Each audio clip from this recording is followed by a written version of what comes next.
Hey guys, as we get closer to Driven, I'm really pumped up, and I'm reading this book right now. You guys know I'm a big reader.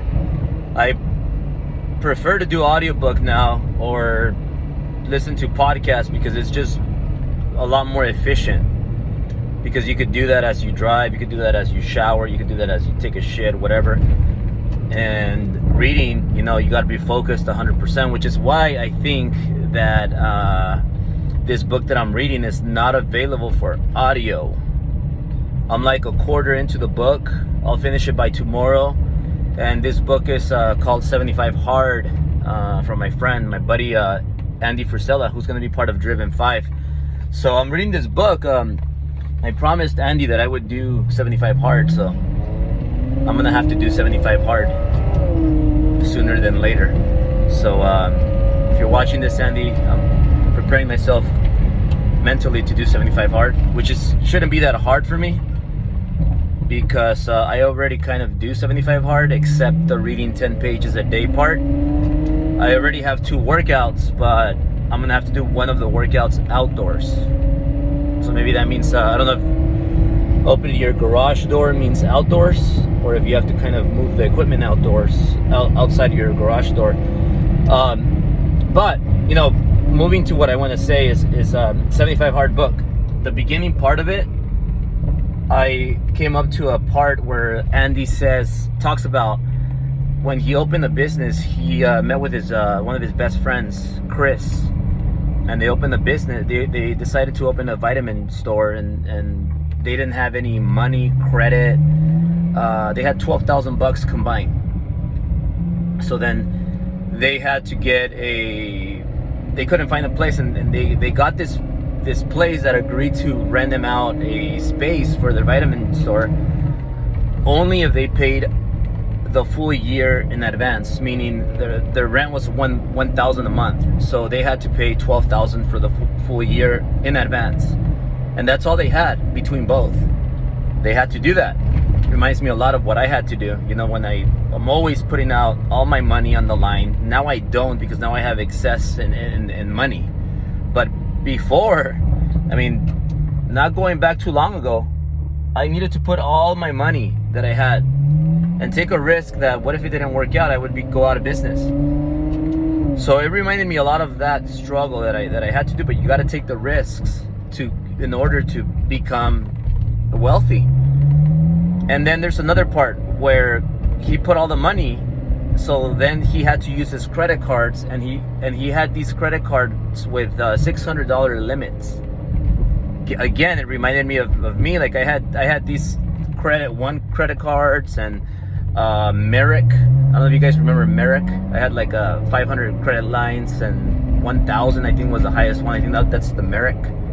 And those are the only creditors that would give me any sort of line of credit. So when you're broke and you're starting the company, and I'm talking about me 2 years ago, guys.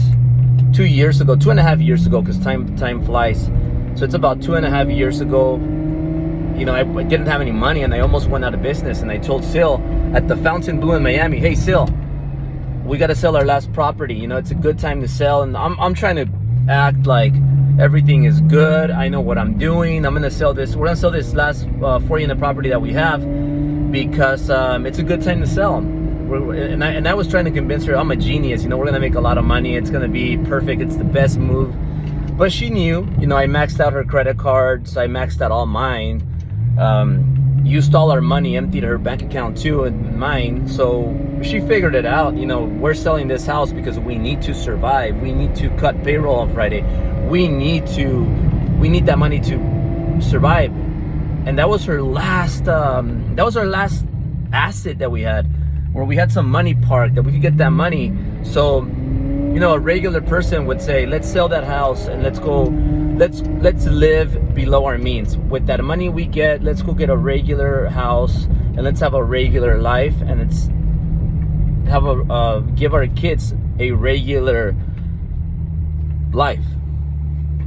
And I tell Sil, just believe in me one last time. So just believe in me one last time. And she did. And now we're here. And now Andy is where he's at. More than Andy's way above me. I look up to Andy. I love Andy. I can't thank him enough for him being part of Driven 5. I know he doesn't speak anywhere. He doesn't do anything but his own seminar that he does, his own event. So I'm really thankful for him. But just this book, just the beginning part, it just reminds me of the struggles you have to go through as an entrepreneur. And you know, me and Andy, and Andy is from here. I'm from here too. I'm Mexican American.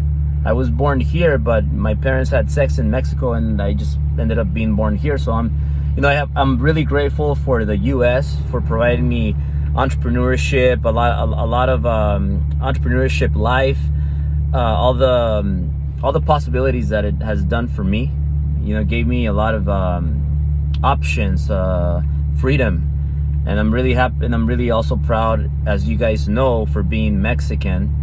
Because I think that I am proof that anybody, doesn't matter where you come from, you can still win big, especially here in the United States. And me, you know, I was 100% Mexican. Like, even though I was born here by accident, I didn't speak any English until I was like 6-7 years old, and I had an accent. I still have an accent, but that doesn't mean you can't win. That doesn't mean you can't be successful. That doesn't mean you can have the life you dream of. So having said that, for Driven, it's coming up, guys.